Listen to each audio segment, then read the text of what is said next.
Cancer loves acid.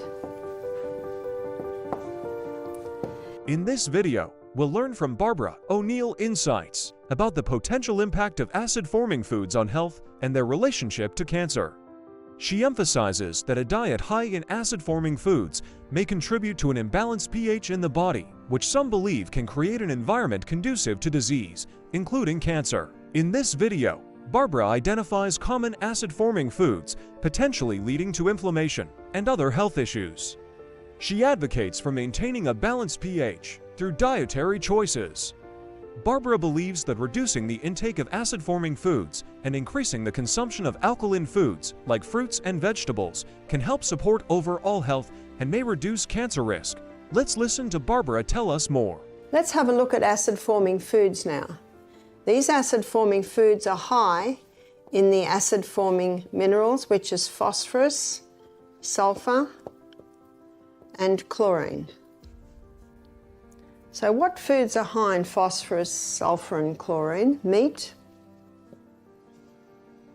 This explains why Dr. Colin Campbell found he could turn cancer cells on and off like a switch by the amount of meat and dairy products he was giving the rats. Refined sugar, it's very acid-forming. Refined sugar is commonly found in a variety of processed foods, contributing to their sweetness and texture. Some examples of foods high in refined sugars include soft drinks, candies, and baked goods such as cookies, cakes, and pastries. Breakfast cereals and granola bars, even those marketed as healthy, often contain significant amounts of added sugar. Many packaged sauces, like ketchup, barbecue sauce, and some pasta sauces, also include refined sugars to enhance flavor. Sweetened yogurt, ice cream, and flavored milk are other dairy products where sugar is commonly added. Processed snacks such as chips, crackers, and even bread can sometimes contain hidden refined sugars, as can many frozen meals and convenience foods. Lastly, energy drinks, flavored coffees, and commercial fruit juices are often loaded with sugar to appeal to consumers' taste buds. The hybridized wheat, the hybridization of the wheat created a lot more of the acid-forming minerals. Hybridized wheat, a modern variation of wheat that has been selectively bred to enhance yield and disease resistance, is found in a wide variety of processed and everyday foods. One of the most common sources is commercial bread, including white, whole wheat, and multigrain varieties, as most mass-produced bread uses hybridized wheat flour. This type of wheat is also a key ingredient in pasta, crackers, and cookies, as well as in baked goods like muffins, cakes, and pastries. Many cereals, especially those made from wheat or wheat derivatives, use hybridized wheat as a base ingredient. Foods like pizza crust, pretzels, and tortillas also typically contain flour derived from hybridized wheat.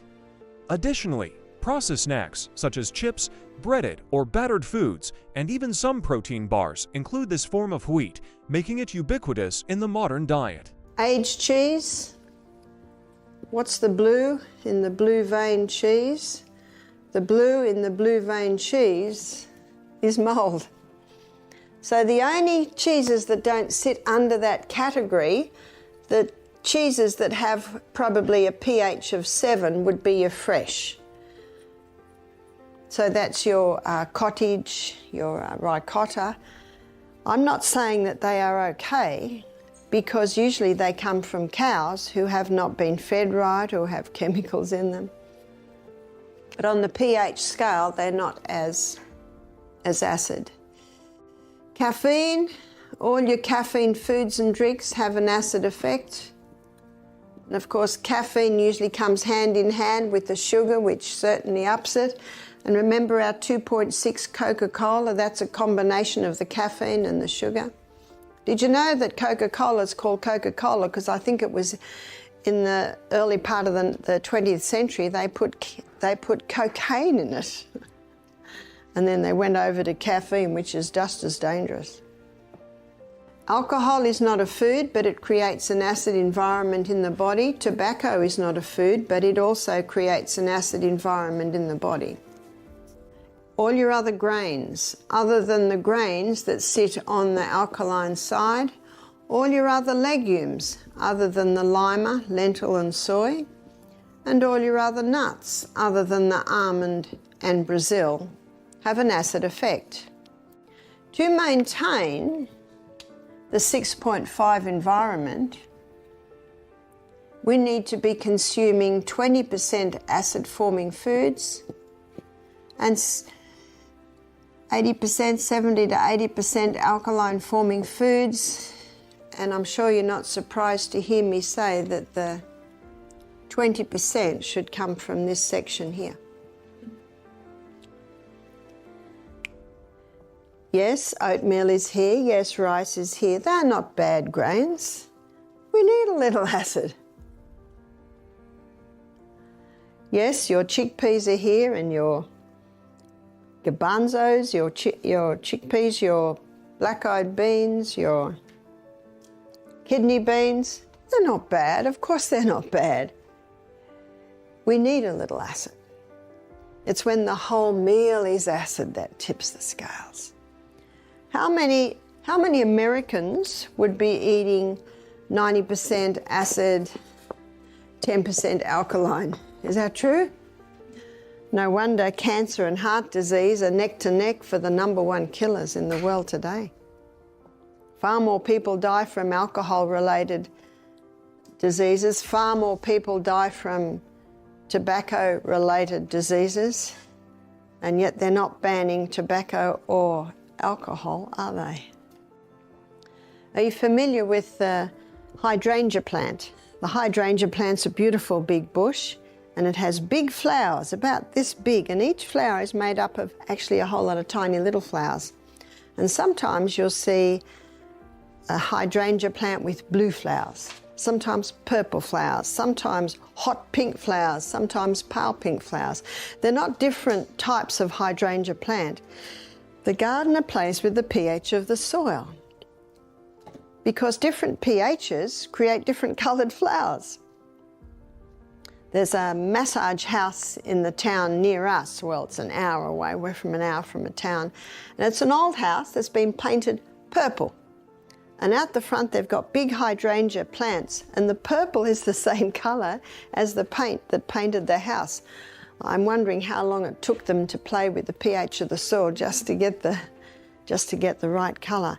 Just as the gardener plays with the pH of the soil to get the right colour flower, you can play with the pH of your soil, cell, to create different health and sicknesses conditions in the body. One of the easiest ways to do it is eat more vegetables, eat more greens. Start pursuing the other grains. And little by little, without your family even realizing it, you can begin to create an alkaline environment in your family. When you go home, remember that everyone's going to be a little bit afraid of you because you've just been to a health retreat for a week, and they're going to think that you're going to knock them over the head with health. You know, the best thing to do is to say very little and just create the most beautiful food. And then when they say to you, all right, what have you done? You can say, I'm so glad you asked. Then you can speak. So you can see also with the blue zone, these people that live the long life, they're eating a lot of fresh foods. If you cook the food, does it come acid? No. Whether it's cooked or whether it's raw, it doesn't change the mineral content of the food. The only time you will lose your minerals is if you cook your vegetables in water and throw the vegetable water away. Every evening we're giving you a broth and you're drinking all that vegetable water. It's very high in minerals.